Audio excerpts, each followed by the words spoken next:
आयतन विकृति के लिए अगर हम बात करें तो भैया आयतन विकृति के लिए हमको क्या चाहिए? बल चाहिए।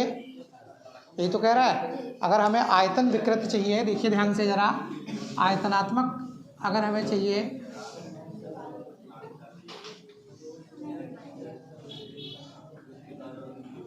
ठीक है, आयतनात्मक प्रत्यास्थता गुणांक चाहिए हमें। अगर हमें आयतनात्मक प्रत्यास्थता गुणांक चाहिए तो इसके लिए हमको क्या चाहिए? आपने देखा है अविलंब, ये तो देखा है अविलंब प्रतिबल, यानी ये बराबर होता है किसके? अविलंब प्रतिबल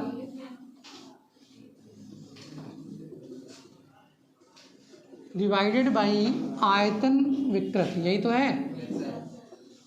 अब हमको क्या कर देना है भैया? अविलंब प्रतिबल देखना है। अविलंब प्रतिबल तो सीधे समझ लो क्या होता है? दाब होता है, क्योंकि दाब कहाँ लगता है? पृष्ठ पर लंबवत लगता है। तो अविलंब प्रतिबल की बात अगर कहीं है तो अविलंब प्रतिबल का मतलब है सीधे सीधे क्या रखना है? वहाँ पर आपको दाब रखना है। यानी अविलंब प्रतिबल अगर कहीं रखना होगा हमें, ठीक है, अविलंब प्रतिबल बराबर किसके होता है? यानी दाब P के होता है। अविलंब प्रतिबल बराबर किसके होता है? दाब P के होता है। अब क्या चाहिए हमको? आयतन विकृति चाहिए। क्या चाहिए? आयतन विकृति चाहिए। हम कर क्या रहे हैं? दबा रहे हैं। अगर हम दबाएंगे तो आयतन में क्या होगी? कमी होगी कि बढ़ोतरी होगी? अगर हम दबाएंगे तो आयतन में क्या होगी? कमी होगी। तो अगर कमी होगी तो जो V आपका आएगा या डेल्टा V आएगा वो प्लस में आएगा कि माइनस में आएगा? माइनस में आएगा। सभी को क्लियर है इतना कि अगर हम फोर्स लगा के दबाएंगे, हमने कोई क्षेत्रफल लिया, आयतन लिया और उसको दबाना शुरू कर दिया, तो अगर हम किसी को दबाना शुरू करेंगे तो क्या होगा? उसके आयतन में कुछ ना कुछ कमी हो जाएगी। अगर उसके आयतन में कुछ ना कुछ कमी हो रही है तो इसका मतलब है चिन्ह क्या लगना चाहिए? माइनस लगना चाहिए। तो हम ये कह सकते हैं कि आयतन विकृति की अगर हम बात करेंगे तो जो आयतन विकृति जनरेट होगी हमारी, ठीक है, अगर हम आयतन विकृति की बात करेंगे तो भैया आयतन विकृति जो जनरेट होगी, आयतन विकृति बराबर जनरेट होगी माइनस का डेल्टा V अपान V, यही तो जनरेट होगी। अब अगर हम आयतनात्मक प्रत्यास्थता गुणांक लिखेंगे तो यहाँ पर आपका आएगा आयतनात्मक प्रत्यास्थता गुणांक बराबर क्या आएगा? मान रख दें तो P डिवाइडेड बाई माइनस का डेल्टा V अपान V। इसको जब एक साथ लिखेंगे तो PV अपान डेल्टा V का है माइनस का। ठीक है, तो लिख लीजिए जरा इसको, जो ये लिखा है इसी को उतार लीजिए।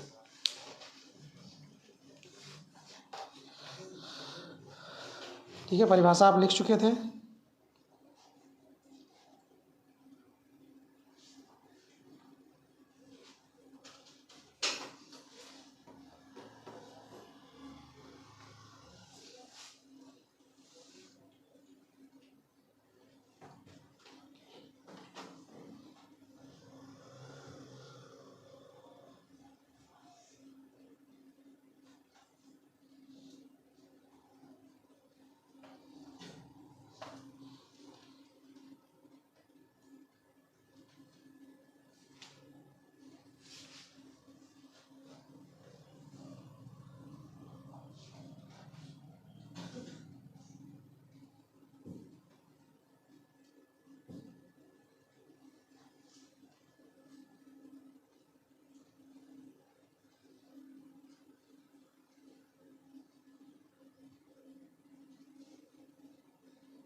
बी से, बी फॉर बॉय, गलत है, ठीक है, रिप्रेजेंट इसको करते हैं बी से। बल्क मॉडुलस,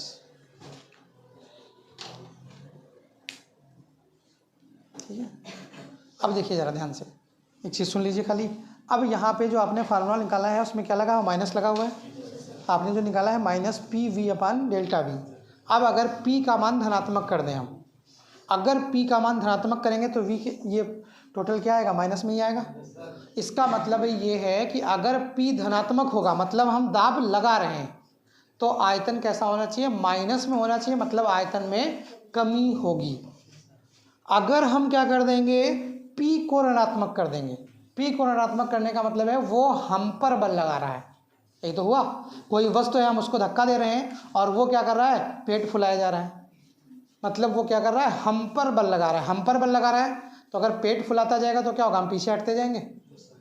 इसका मतलब क्या, आयतन बढ़ता चला जा रहा है। ऐसे ही देख लीजिए, ये वैसे तो खाली शब्दों से आप समझ सकते हैं ये, लेकिन आप इमेजिन करो, ठीक है, कि हाथी आराम से लेटा था, पैर वैर अपना पेट वेट पिचकाए, तुमने क्या किया, दबाना शुरू किया, उसको दबाना शुरू करे, उसने क्या किया, पेट फुलाना शुरू कर दिया। भैया आराम से लेटा था, अब क्या, पेट फुला दिया उसने कस के। अब अगर पेट फुलाएगा तो क्या होगा, आप तो वहाँ स्टैंड करेंगे नहीं।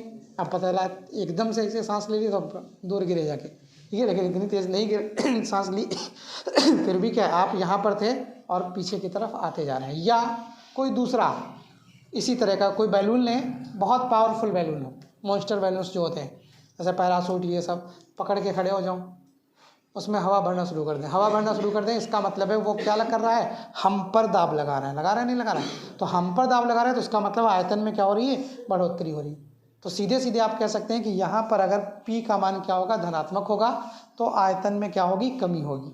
अगर P का मान ऋणात्मक होगा मतलब कार्य हम पर, दाब हम पर लगाया जा रहा है, हम नहीं लगा पा रहे हैं, दाब हम पर लगाया जा रहा है, तो इसका मतलब है आयतन बढ़ रहा होगा, तभी तो दाब हम पर लग रहा है, तो इसका मतलब है आयतन में क्या होगी, बढ़ोतरी होगी, मतलब आयतन कैसा होगा, धनात्मक होगा।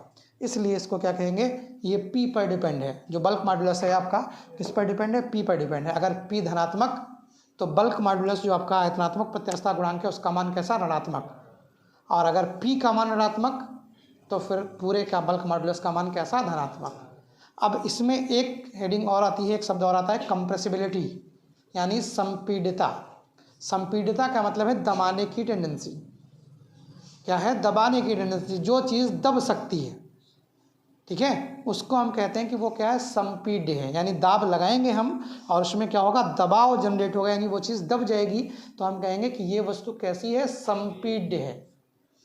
अगर हम दाब लगाएं और उसके आयतन में कोई परिवर्तन ना हो तो हम कह देंगे कि ये क्या है, असंपीड्य है, मतलब हमारे दाब लगाने से इस पर कोई फर्क नहीं पड़ रहा है। और अगर फार्मूले के हिसाब से कहें तो सिर्फ बल्क मॉडुलस के व्युत्क्रम को 1/b, समझ रहे हैं। संपीडिता का मतलब क्या होता है, आयतनात्मक प्रत्यास्थता गुणांक के व्युत्क्रम को हम क्या कहते हैं, संपीडिता कहते हैं, यानी आयतनात्मक प्रत्यास्थता गुणांक का जस्ट उल्टा। जैसे ये क्या है, b है, तो उसको क्या कह देंगे, 1/b, वो आपकी क्या हो जाएगी, कंप्रेसिबिलिटी हो जाएगी, यानी संपीडिता हो जाएगी, ठीक है। और संपीडिता का मतलब आप समझ गए हैं, वो तो परिभाषा के रूप में है, मतलब अगर कहा जाए तो मतलब आप समझ गए कि क्या है, दबाना है। अगर कोई चीज़ दब रही है तो हम कहेंगे ये कंप्रेसिबल है, मतलब संपीड्य है, और अगर नहीं दब रही है तो इसका मतलब है नॉन कंप्रेसिबल है, मतलब असंपीड्य है, ठीक है। तो ज़रा हेडिंग डाल लीजिए, संपीड्यता।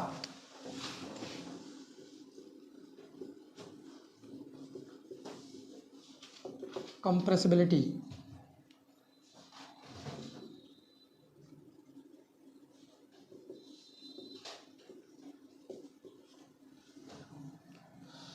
कंप्रेसिबिलिटी, ठीक है। तो हम बोले, देखिए, आयतनात्मक प्रत्यास्थता गुणांक के व्युत्क्रम को, आयतनात्मक प्रत्यास्थता गुणांक के व्युत्क्रम को, आयतनात्मक प्रत्यास्थता गुणांक के व्युत्क्रम को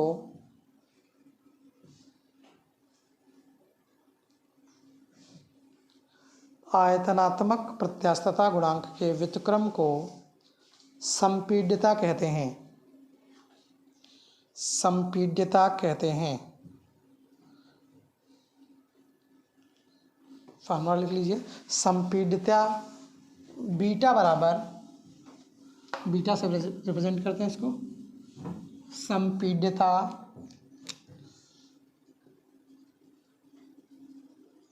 बीटा बराबर 1 बटे आपका बी, ठीक है। बीटा बराबर, ये बीटा है, ठीक है, बीटा जानते तो होंगे, बी की टांग पकड़ के लटक जाओ, ठीक है, क्या हो जाएगा, बड़ा हो जाएगा थोड़ा, ये क्या होता है आपका बीटा होता है, यानी बीटा बराबर 1/b। और अगर इसको रखना चाहें तो आप जानते हैं बी का मान कितना होता है, PV/Δv, तो माइनस का 1/PV/Δv, इसको ऊपर ले जाएंगे तो क्या निकल आएगा, बीटा बराबर निकल आएगा Δv/PV माइनस का, ठीक है। तो ये भी आप लिख सकते हैं।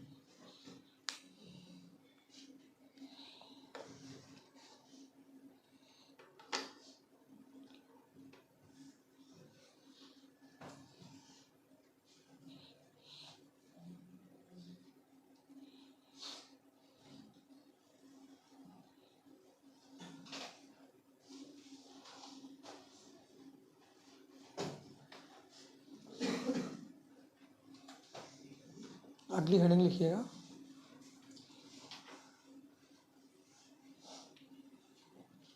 दृढ़ता गुणांक।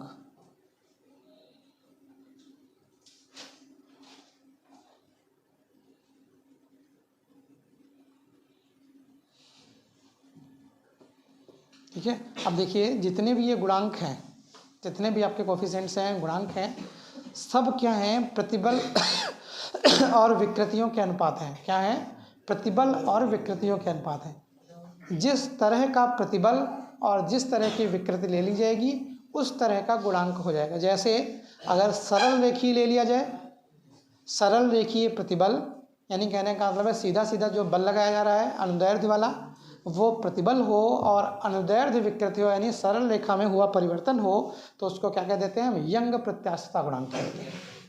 अगर एकांक क्षेत्रफल पर लगने वाला, यानी लंबवत लगने वाला प्रतिबल ले लिया जाए, मतलब लंबवत लगने वाला दाब लिया जाए, या अविलंब प्रतिबल जिसको कह सकते हैं वो लिया जाए, और उस पर क्या कर दी जाए, आयतनात्मक प्रत्यास्थता लगा दी जाए। यानी जब हम उस पर बल लगाएं कस के, जब हम घन मन कोई रखें बॉक्स वॉक्स और उसको कस के दबाएं ऊपर से, तो हम क्या कर रहे हैं, 90 डिग्री पर फोर्स लगा रहे हैं। जब 90 डिग्री पर फोर्स लगा के बैठेंगे उस पर तो क्या होगा, दबेगा, तो वो क्या हो रहा है, कुछ दब रहा है। यानी कहने का मतलब है आयतन में गड़बड़ी हो रही, आयतन में कमी हो रही। तो जब आयतन में कमी हो रही तो प्रत्यास्थता गुणांक कौन सा, आयतनात्मक प्रत्यास्थता गुणांक। बल कौन सा लगा रहे हैं उस पर, अविलंब प्रतिबल लगा रहे हैं, तो इसका मतलब है प्रतिबल कौन होगा, अविलंब वाला, और कमी काहे में होगी, आयतन में होगी, तो विकृति काहे की होगी, आयतन की होगी। तो आपका वो हो गया। अब यहाँ पर अगर बात करें हम दृढ़ता की, यानी दृढ़ता गुणांक है, मतलब मॉडुलस ऑफ रिजिडिटी है। इसमें क्या कह रहे हैं, इसमें ये कह रहे हैं कि घन रखा है, इसमें हम ऊपर से फोर्स नहीं लगा रहे हैं, मतलब लंबवत फोर्स नहीं लगा रहे हैं, इसमें हम साइड वेज फोर्स लगा रहे हैं। कैसा लगा रहे हैं, साइड वेज है, यानी किनारे से लगा रहे हैं हम। ये ऐसे रखा है और हमने क्या किया, ऐसे धक्का लगाना शुरू किया। तो जब ऐसे धक्का लगाना शुरू करेंगे तो क्या करेगा, नीचे वजन है तो नीचे का हिस्सा तो खिसकेगा नहीं, कहाँ का खिसकेगा, ऊपर का हिस्सा थोड़ा सा खिसक जाएगा। इस तरह से क्या होगा कि उसकी जो आकृति है वो डिस्टॉर्ट हो जाएगी। क्या हो जाएगी, आकृति विकृत हो जाएगी, उसकी आकृति डिस्टॉर्ट हो जाएगी। तो इसलिए इसमें बल कौन सा लगा, ठीक है, अगर आप बल कहेंगे तो आपका बल जो लगा वो किसी ना किसी कोण पर लगा, और विकृति कौन हुई, विकृति भी तो कोण पर हुई। तो अपरूपक बल और अपरूपण विकृति, समझ रहे हैं। अपरूपक का मतलब है अपरूपक, ठीक है, रूप को परिवर्तित कर देने वाला, जो इसके क्या कर दे, रूप को ही टेढ़ा मेढ़ा कर दे, रूप को परिवर्तित कर दे, ऐसा बल। और विकृति भी क्या है, टेढ़ी मेढ़ी वाली, कि उसने क्या कर दिया है, उसके शेप को कुछ थोड़ा बहुत गड़बड़ा दिया गया है, अब शेप नहीं रहेगा। अगर आप दबाओगे तो शेप तो वैसा ही रहेगा, अगर आप ऊपर से नीचे दबाएंगे तो छोटा हो जाएगा, लेकिन रहेगा तो घन ही नहीं रहेगा। आप रस्सी लीजिए या तार लो, तार में लटक जाओ, तो ऐसा तो नहीं है कि ऐसे हो जाएगा, वो क्या होगा, लंबा ही तो होगा। यानी कहने का मतलब है पहले भी क्या था, लंबा था, यानी रस्सी जैसा था, अभी भी कैसा है, लंबा ही है, मतलब उसके शेप में कोई परिवर्तन नहीं हुआ है। लेकिन जो अब घटना बता रहे हैं इसमें क्या हो रहा है, शेप में परिवर्तन हो रहा है, समझ रहे हैं। इसमें हमने जब कोण पर लगाया है तो क्या हो रहा है, इसके शेप यानी इसका जो आकार है उसमें परिवर्तन हो रहा है। क्लियर हो गया, नहीं क्लियर हो गया।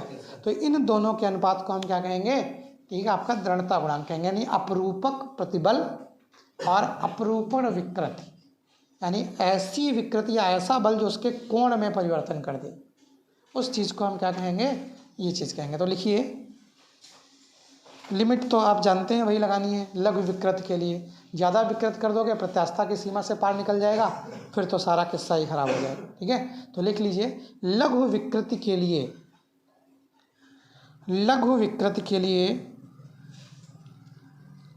अपरूपक प्रतिबल तथा अपरूपक प्रतिबल तथा अपरूपण विकृति के अनुपात को, लघु विकृति के लिए अपरूपक प्रतिबल तथा अपरूपण विकृति के अनुपात को उस वस्तु के पदार्थ का दृढ़ता गुणांक कहते हैं। उस वस्तु के पदार्थ का दृढ़ता गुणांक कहते हैं। उस वस्तु के पदार्थ का दृढ़ता गुणांक कहते हैं। इसे ईटा से प्रदर्शित करते हैं। इसे ईटा पत्थर, इसे ईटा से प्रदर्शित करते हैं। ईटा बना लेते हैं, एन की टांग में लटक जाइए, अभी बी की टांग में लटके थे, अब एन की एक टांग में लटक जाओ तो ईटा बन जाएगा। ठीक है, यानी ये, ठीक है, एन की एक टांग पकड़ के खींच लीजिए तो क्या बन जाएगा, स्मॉल एन की, ये तो वो ईटा बन जाएगा।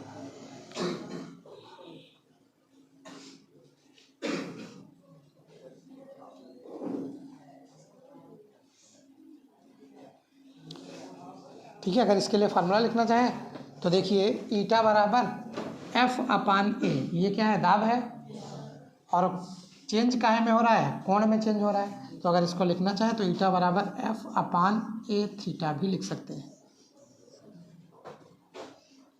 ठीक है, लिख लीजिए दो, अगर लिखना चाहें, नहीं तो कोई बात नहीं।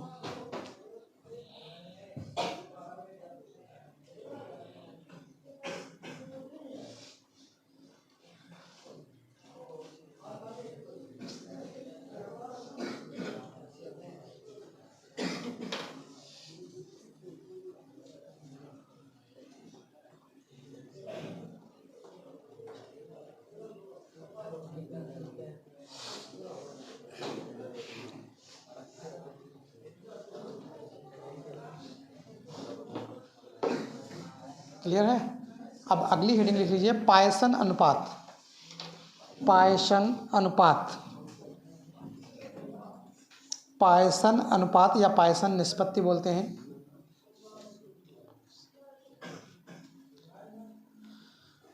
ठीक है, पायसन अनुपात, इंग्लिश में इसको पॉइसन लिखते हैं। पॉइजन मतलब जहर, ना पढ़ लीजिएगा उसको। ठीक है, पायसन अनुपात अब है क्या, देखिए ज़रा ध्यान से, आराम से समझ लीजिए, क्योंकि परिभाषा और भाषा तो बड़ी कॉम्प्लिकेटेड होती है इसकी।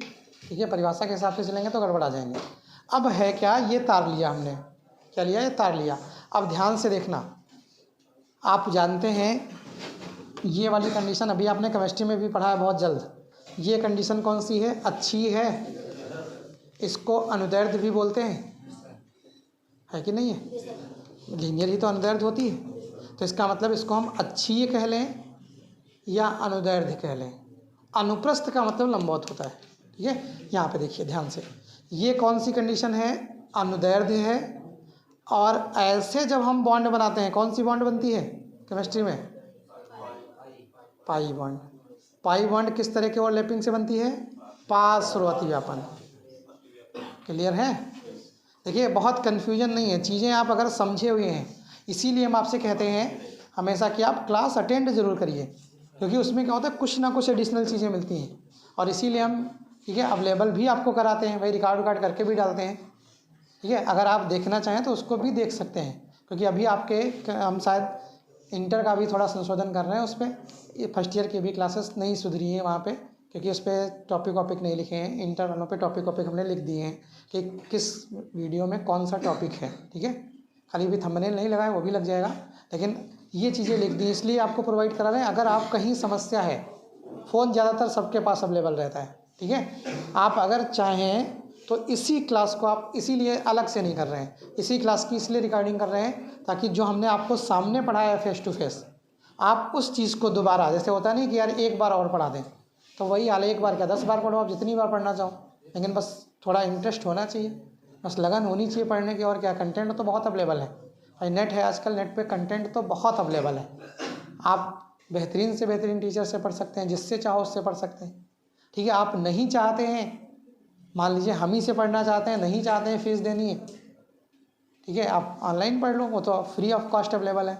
और हम कह भी रहे हैं हमेशा अवेलेबल रहेगा, समझ रहे हैं? क्योंकि आपको बहुत बार बताया फीस वीस के लिए, ठीक है, बहुत ज़्यादा फोर्स नहीं करते हम कि भैया हाँ नहीं पैसे ही लेना है, ये करना है, वो करना है। लेकिन अगर आप देखें यहाँ पर, अगर ठीक है अतिव्यापन वाली बात करें, तो आप देखते हैं ये कौन सा है, लीनियर ओवरलैपिंग है, अच्छी अतिव्यापन है, या इसको क्या कहेंगे, अनुदैर्ध्य अतिव्यापन कहेंगे, सिग्मा बॉन्ड के लिए उत्तरदायी। ये कौन सा है, लेटरल है या निरक्षी है, या इसको क्या कहेंगे, पार्श्व कहेंगे, यही तो है। यानी जो उसी की दिशा में हो रहा है वो अनुदैर्ध्य, जो दिशा के लंबवत हो रहा है वो पार्श्व, यही तो हुआ। अब जरा ध्यान से समझिएगा इसको, ये हमने तार लिया, ठीक है, ये तार है पूरा। अब तार में लटक जाइए पकड़ के, तो क्या होगा, गिरेंगे नहीं, तार बहुत मजबूत होता है, ठीक है। अगर लटकेंगे तो अगर कमज़ोर तार है तो क्या करेगा, खींचना शुरू होगा, खींचना शुरू होगा तो क्या बढ़ेगा, लंबाई बढ़ेगी, क्या घटेगा, क्षेत्रफल घटेगा, पतला होता जाएगा। यानी बढ़ोतरी किस में हो रही है, जो इधर इधर है, जिधर हम बल लगा रहे हैं, जो चीज़ उधर ही है उसमें क्या हो रही है, बढ़ोतरी हो रही है। और घटोतरी किस में हो रही है, जो इसके लंबवत है, बल हम इधर लगा रहे हैं और लंबवत कौन है, यही तो है पार्श्व, तो घटोतरी किधर हो रही है, इसके क्षेत्रफल में हो रही है। यानी इसकी जो पार्श्व वाली कंडीशन है, लंबवत वाली कंडीशन है, वहाँ पर क्या हो रही है, घटोतरी हो रही है, और जो उसी की दिशा में है उसमें क्या हो रही है, बढ़ोतरी हो रही है। तो आप ये कह सकते हैं, फिर से समझिए, अगर हमने किसी तार पर कोई बल लगाया तो होगा क्या, अनुदैर्ध्य क्या होगी, वृद्धि होगी, और पार्श्व में क्या होगी, कमी होगी। यानी अनुदैर्ध्य कौन है, लंबाई है, तो इसमें क्या होगी, वृद्धि हो जाएगी, और पार्श्व स्थित पर कौन है, इसका क्षेत्रफल है, तो उसमें क्या होगी, कमी हो जाएगी। बस यही, इन्हीं दोनों का अनुपात ही क्या कहलाता है, पाइशन अनुपात कहलाता है। मतलब अगर हम किसी तार को खींच दें, अगर हम क्या कर दें, किसी तार को खींच दें, तो उसकी लंबाई में वृद्धि हो जाती है तथा उसके क्षेत्रफल में कमी हो जाती है। इस प्रकार से अगर हम विकृति का नाम देना चाहें तो लंबाई में कौन सी विकृत हुई, अनुदैर्ध्य विकृत हुई, और आपके क्षेत्रफल में कौन सी विकृत हुई, पार्श्व, ये तो ही अनुप्रस्थ भी कह सकते हैं इसको, लेकिन यहाँ पर शब्द क्या यूज करना है, पार्श्व यूज करना है, तो आपका पार्श्व विकृत हुई। इन्हीं दोनों के अनुपात को, यानी पार्श्व विकृति और बटे अनुदैर्ध्य विकृति, इन दोनों के अनुपात को हम क्या कहते हैं, पाइशन अनुपात कहते हैं। क्लियर है? तो लिखना चाहें लिख लीजिए इसको जरा, खाली अनुपात दिखा दें कि वो भी लिखाएं कि क्या हो रहा है। चलिए पूरा लिखा दे रहे हैं, चलिए पूरा लिखा दे रहे हैं, लिखिए, यदि किसी तार पर यदि किसी तार पर हाँ, यदि किसी तार पर बल लगाकर उसे खींचा जाता है, यदि किसी तार पर बल लगाकर, आगे बैठ जाओ, सब खाली है,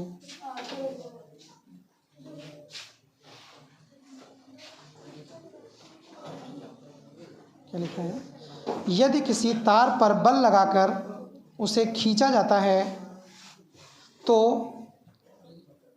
उसकी लंबाई में वृद्धि, तथा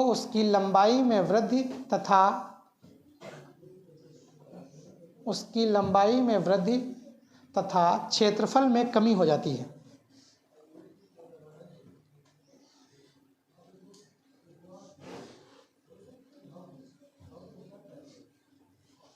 लंबाई में हुई विकृति को अनुदैर्ध्य विकृति, लंबाई में हुई विकृति को अनुदैर्ध्य विकृति तथा लंबाई में हुई विकृति को अनुदैर्ध्य विकृति तथा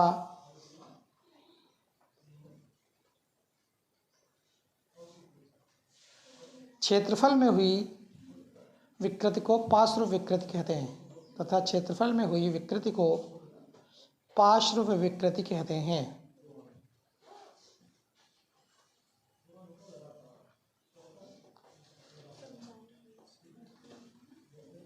ठीक है, अब अगली लाइन से लिख लीजिएगा, चाहे ब्लैक पेन से लिख लो, चाहे इन्वर्टेड कॉमा में लिख लो, अब वो परिभाषा है। ठीक है, तो लिखिए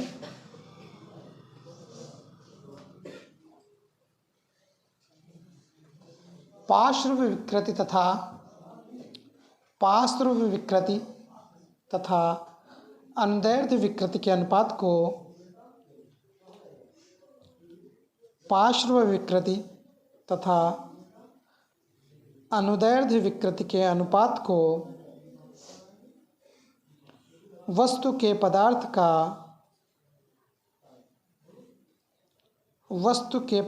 का पाइशन अनुपात कहते हैं। पदार्थ का पाइशन अनुपात कहते हैं। इसे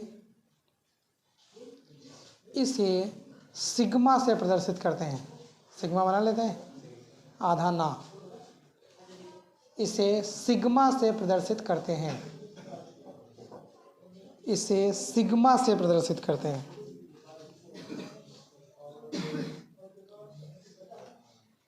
सैद्धांतिक रूप से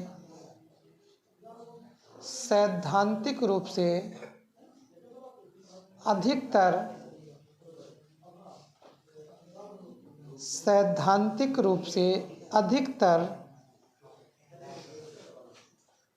ठोसों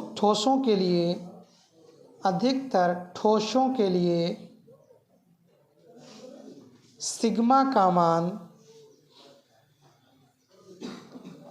0.5 से कम होना चाहिए। 0.5 से कम होना चाहिए।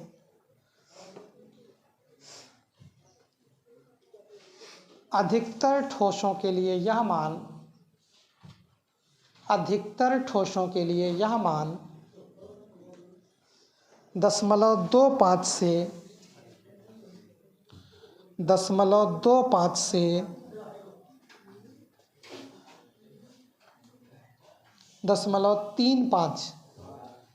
0.35 से 0.35 के बीच होता है।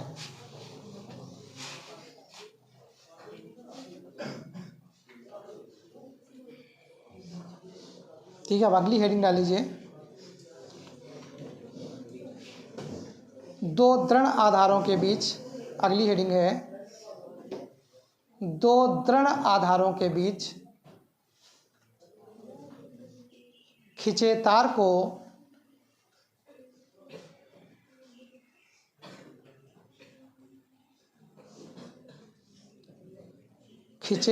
को ठंडा करने पर उत्पन्न बल। खिंचे,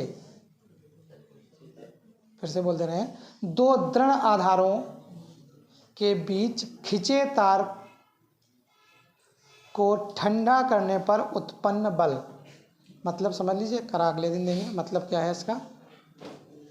ठीक है, शायद एक शब्द आप जानते होंगे, जाड़ों में ज़्यादातर चीज़ों में क्या हो जाता है? खिंचाव हो जाता है।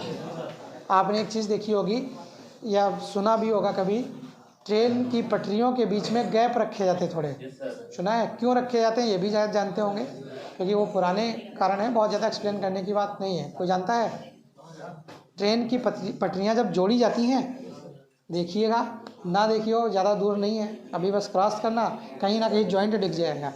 तो जब ट्रेन की पटरियाँ जोड़ी जाती हैं, तो देखिए जैसे ये एक पटरी है, एक ये पटरी है, अगर इनको जोड़ रहे हैं हम, तो ऐसे नहीं जोड़ दिया जाता है। इनको क्या किया जाता है? बीच में गर्डर लगाए जाते हैं और ऐसे जोड़ा जाता है। समझ रहे हैं?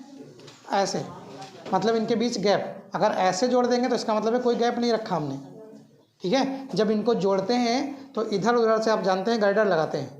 मतलब जैसे गाटर नहीं बोलते इसको, इधर उधर से एक प्लेट लगाई जाती है लोहे की और बीच में जोड़ी जाती है, कसी जाती है उनके बीच। तो जब वो कसी जाती है प्लेट, तो ऐसे नहीं कसी जाती है। समझ रहे हैं? कैसे कसी जाती है? ऐसे कसी जाती है। क्या कारण होता है, बताएगा कोई? हाँ, गर्मियों में एक्सपेंशन होगा इसमें। होता क्या है कि जब गर्मी होगी, यानी जब ताप बढ़ेगा, पता चला बहुत ज़्यादा गर्मी है, एकदम गर्मी के दिन है, बहुत ज़्यादा गर्मी है, मतलब धातुएं एक्सपेंड करती हैं। धातु बढ़ी और साथ में ट्रेन भी निकल पड़ी। अब ट्रेन अगर निकलेगी तो वो भी तो कुछ फोर्स लगाएगी। अगर ट्रेन भी कुछ फोर्स लगाएगी तो अब जाहिर सी बात है कि अगर ट्रेन फोर्स लगाएगी तो वो क्या करेगी, वो भी तो कुछ ना कुछ आगे की तरफ फोर्स लगाएगी, यानी कुछ एक्सपेंशन और होगा। अगर कुछ एक्सपेंशन और हुआ यानी बढ़ोतरी और हुई तो होगा क्या, अब अगर ऐसे जोड़ के पहले से रखा है, बढ़ोतरी हो रही है, अब बढ़ोतरी हो जाएगी, बढ़ोतरी होके जाएगी कहाँ, फिर तो ट्रेन का ट्रैक ही बेंड होगा कि नहीं होगा। अगर बढ़ोतरी होगी तो कहाँ जाएगी, बाहर निकलेगी। बात समझ पा रहे हैं? जैसे एक ये आ रही ट्रेन, एक ये पटरी, एक ये पटरी, अगर इनको ऐसे जोड़ दिया हमने सीधे, अब अगर ये बढ़े तो क्या करेंगे, ऐसे ही तो चढ़ेंगे, तो इसका मतलब है बेंड आ जाएगा, यानी इनमें क्या आ जाएगा, मोड़ आ जाएगा, जिससे दुर्घटना होने के चांसेस रहते हैं। अब हम करते क्या हैं, इनको जब जोड़ते हैं तो ऐसे जोड़ते हैं, ये ऐसे है, इतना गैप रखा और इसके साथ अब सोच रहे हो गैप खाली नहीं छोड़ा जाता है, यहाँ पर कुछ कस दिया जाता है, ठीक है। अब पटरी में गैप है, यानी अगर क्या होगा, एक्सपेंशन होगा तो ये वाली पटरी थोड़ा खिसकेगी, ये वाली पटरी थोड़ा खिसकेगी, तो खिसक के कितना आएगी, बहुत हद है, इतना आ जाएगी, यानी हो सकता है बस जुड़ जाएं, तो इसमें क्या होती है, बेंडिंग नहीं हो पाती है, यानी मुड़ाव नहीं हो पाता। इसलिए क्या किया जाता है, ठीक है, गैप रखे जाते हैं। तो जाहिर सी बात है कि जब भी हम क्या करते हैं, ऊष्मा देते हैं तो धातुएं प्रसारित होती हैं, धातुओं में क्या होता है, विस्तार होता है, और अगर उनको ठंडा करेंगे तो क्या होगा, खिंचाव उत्पन्न होगा, ठीक है। यही लिखा है, अपने जो हेडिंग लिखी है वो यही लिखी है, दो क्लैंपों के बीच, दो क्लैंप का मतलब एक इधर एक इधर, क्लैंप कह लो, दृढ़ आधार कह लो, कुछ भी कह लो, ठीक है। क्लैंप हैं मतलब कीलें लगी हुई हैं दो, या दृढ़ आधार है मतलब उखड़ नहीं आ रहे हैं, और मतलब ठोका है, दृढ़ नहीं है, उखड़ के आ गए, ठंडा हुआ जरा सा ऐसे है मान लो, ठीक है, एक इधर पकड़े एक इधर पकड़े, हाथ में अंगड़ाई लिए और वो साथ ही में आ गया, ये हाल नहीं होना है, यानी इसीलिए कहा जाता है दृढ़ पिंड, ठीक है। या दृढ़ आपका जो आधार है, एक इधर कील से ठुका है, एक इधर कील से ठुका है, बीच में क्या होगा, तार बंधा है। अब तार को जब ठंडा करेंगे तो क्या करेगा, सिकुड़ेगा, तो कह रहे हैं तार को जब ठंडा करेंगे तो सिकुड़ेगा, तो सिकुड़ेगा तो खिंचाव जनरेट होगा, उसके कारण जो बल उत्पन्न होगा वो हमें फाइंड आउट करना है, यानी निकालना है, ठीक है। चलिए इसको हम अगले दिन प्रूफ कराएंगे। अब जरा केमिस्ट्री निकाल लीजिए।